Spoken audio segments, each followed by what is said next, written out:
All right.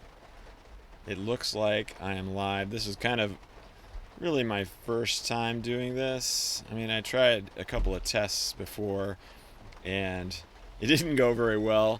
So hopefully it goes well this time. Hello and welcome. Thank you for tuning in. I appreciate it. And I'm in Los Angeles in my camper van, and so I don't know what the microphone is picking up, but it might be picking up the rain pitter pattering on the roof. Um, it's very unusual to be raining in Los Angeles, but I'm happy for them because they've been going through a little bit of a drought, and I don't know. There's something kind of cozy about hearing the rain pitter pattering on the roof, so I'm totally okay with it. So, as we all know, there's been a lot of announcements about the coronavirus, COVID 19, here in the United States. And last night I had some epiphanies, some realizations, and there might have been a download or two all mixed in there. And so I kind of wanted to share what it was that I kind of realized. And it kind of stemmed from reading a few articles about people still saying that this is overblown, that we're taking extreme action and unnecessary action. This is just a little bit worse than the flu and that sort of thing. But I also had the opportunity to watch a couple of interviews with doctors who spend their entire lives working on this problem before it actually happens. So it was very interesting to me to be able to tune into that and watch them. One of them was actually on Joe Rogan's show and his podcast. And he was on there for long enough to really be able to sit down and kind of explain his perspective on it, as opposed to, I'm sure, the national media, which I hardly ever watch, which only gives sound bites and always brings in the most extreme believers so that we can create this kind of panic or over sensationalization. So I'm watching this guy and another guy. There was another interview of a medical professional. I think he was in Italy, and he was talking about what they were experiencing, and it made me kind of realize that there's some seriousness to all of this, and it's important to understand where the seriousness is. So, first of all, we all know that the majority of the people who experience a critical condition or worse, death, are generally people who are elderly, who already have health conditions. And the one fellow that was talking on Joe Rogan's show was actually talking about obesity, because in other countries, the obesity problem is not so severe, but here in the U.S., there's a lot more of it, and those that are obese often have breathing issues, and so they're at risk in a different way than what we've probably seen before. So anyway, we understand this, and a lot of the anti-panic is about geared toward the young and strapping people who just get kind of flu-like symptoms, or maybe even a cold, or barely even notice that they have anything, and they get over it and everything's fine.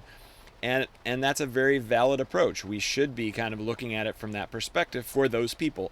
We should alleviate their concerns, let them know that it's okay, that if they get it, it'll be fine. However, this whole thing is not about them. It is about the elderly. It is about those that are high risk.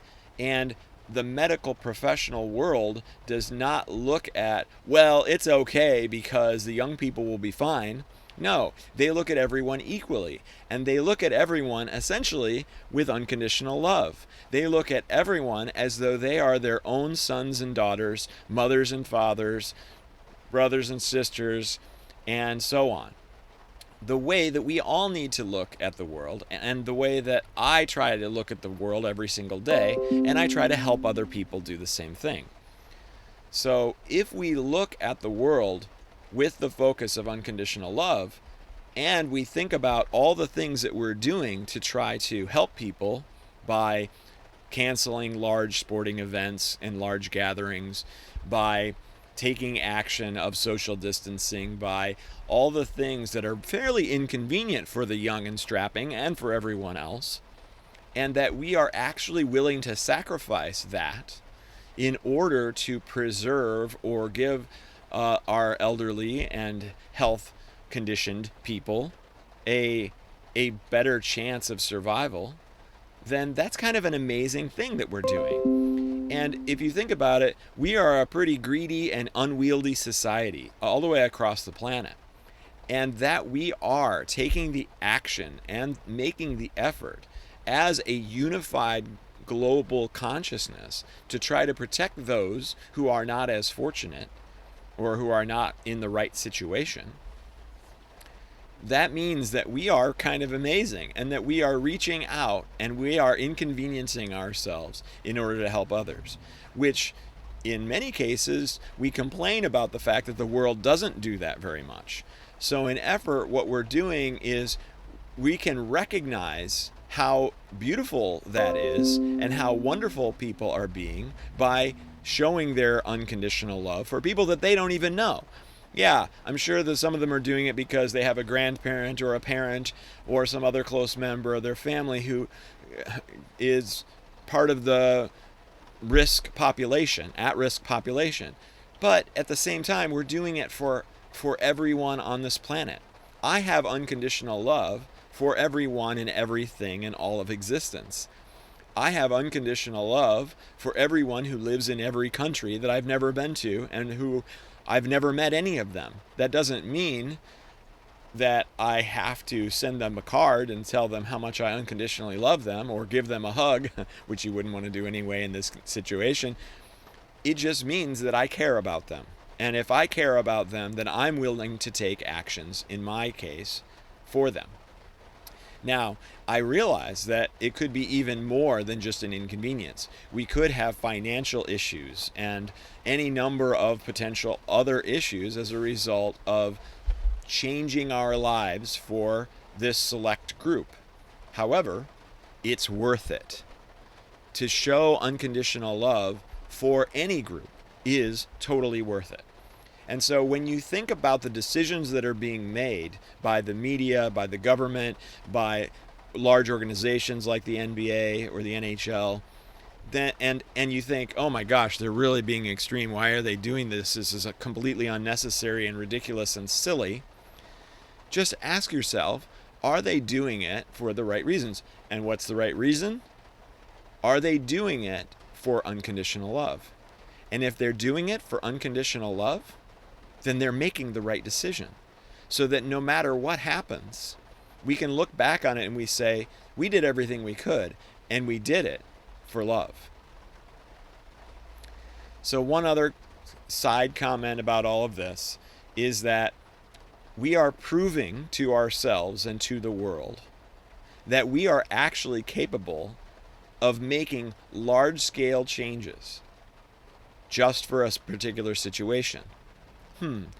That's pretty neat, right? Like, how often does that happen on a global scale? I don't think it has happened in my lifetime. So we should be kind of proud of ourselves for being able to do that. And we're going to get better and better at it over the next couple of weeks and months.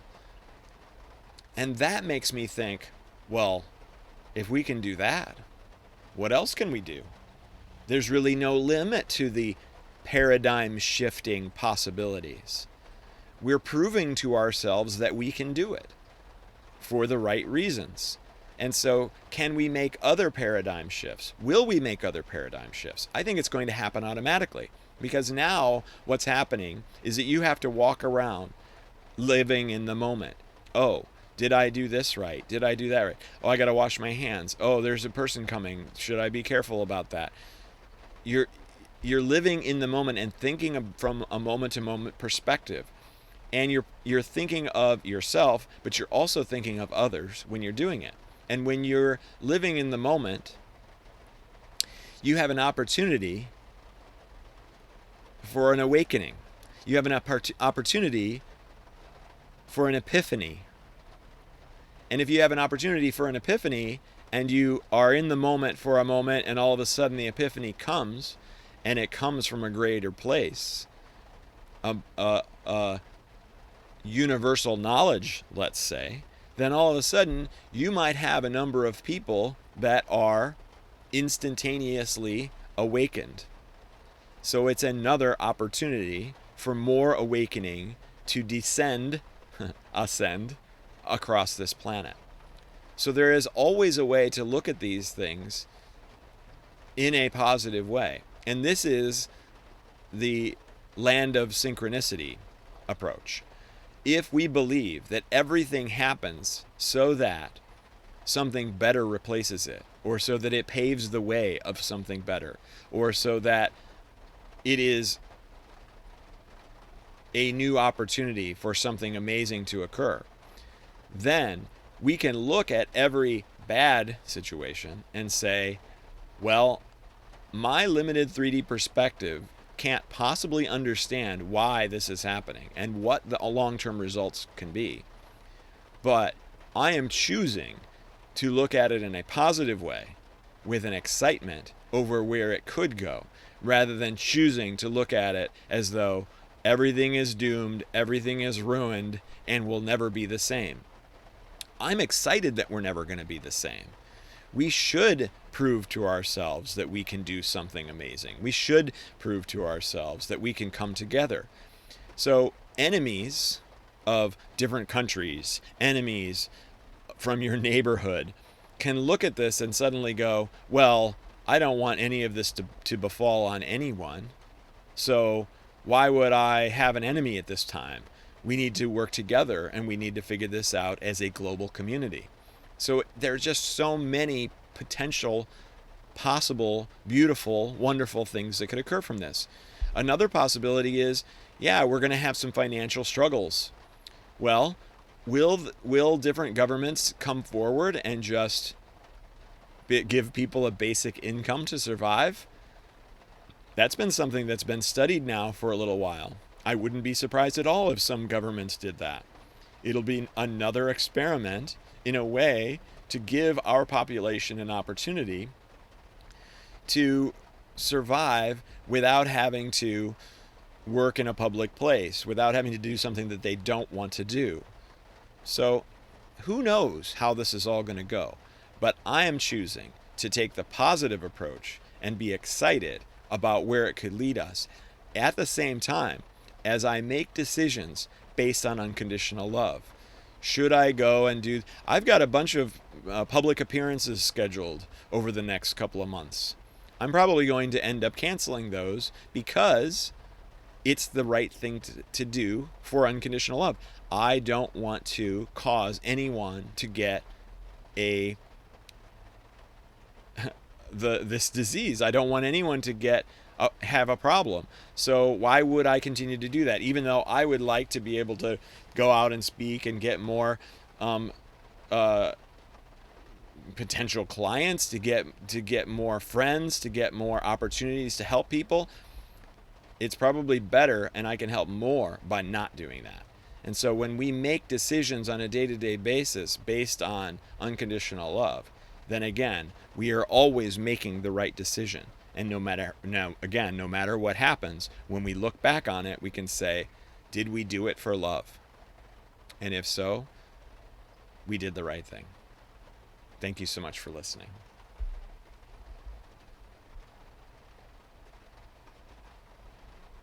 I have no idea how to turn this off. All right.